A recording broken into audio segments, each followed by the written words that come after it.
When I think about my family, my father, my mother, my siblings, my uncles, aunts, grandparents, we all grew up together in a small house. The place we lived was likely even smaller than where we are sitting now. There was no window, just a small door. That's where I was born, that's where I grew up.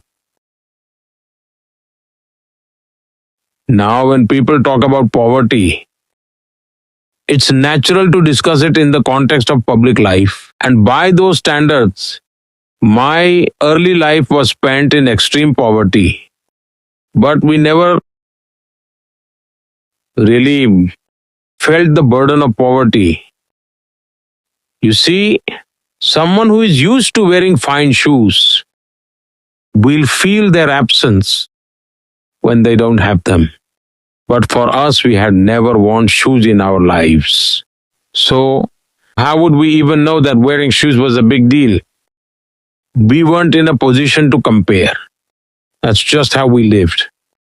Our mother worked incredibly hard. My father, too. He was extremely hardworking. And he was also extremely disciplined. Every morning around 4 or 4:30 a.m., he would leave the house, walk long distances, visit several temples, and then reach his shop. He wore traditional leather shoes, handmade in the village. The shoes were very tough and sturdy, making a distinct tock, tock, tock sound when he walked. People in the village used to say that they could tell the time just by hearing his footsteps. Oh yes, they would say. Mr. Damodar is on his way. Such was his discipline. He worked tirelessly, late into the night. Our mother too ensured that we never felt the struggles of our circumstances. But despite everything, these challenging circumstances of living in scarcity never left a mark on our minds. I remember in school, the idea of wearing shoes never even crossed my mind. One day while I was on my way to school, I ran into my uncle on the way.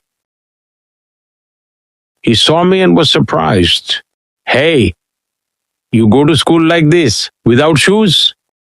So at that time, he bought me a pair of canvas shoes and made me wear them. Back then, they must have cost around 10 or 12 rupees. But here's the thing. They were white canvas shoes and they would quickly get stained. So what did I do? In the evening, after school was over, I would stay back for a while.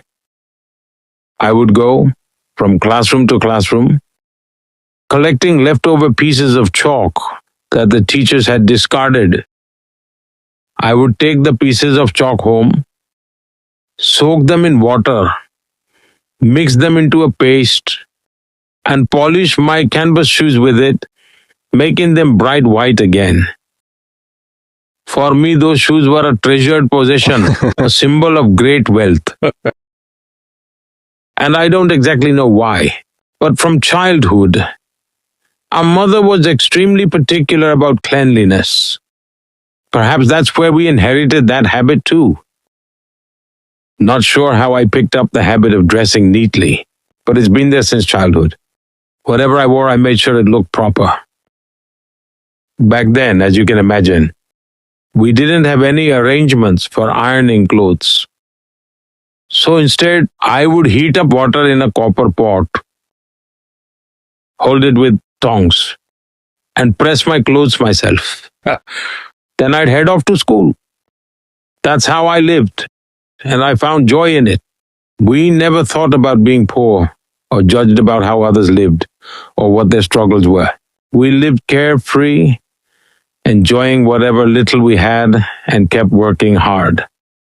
Never once did we complain about these things. And all these aspects of my life, whether you call it fortune or misfortune, unfolded in such a way in politics that they started coming to light. Because when I was taking my oath as chief minister, TV reporters went to my village, questioned my childhood friends, went to capture videos of my home. That's when people started asking, who is this and what background he is coming from? Before that, very few knew much about my life. That's just how my journey has been. My mother possessed an innate spirit of caring for others' well-being. It was woven into the very fabric of her being. She possessed knowledge of traditional remedies and healing practices, and would treat children with these home remedies. Every morning before sunrise around 5 o'clock, she would start treating them. So all the children and their parents would gather at our home, little children crying, and we had to wake up early because of it. Meanwhile, my mother would continue treating them with care. This spirit of service, in a way, was nurtured through these experiences.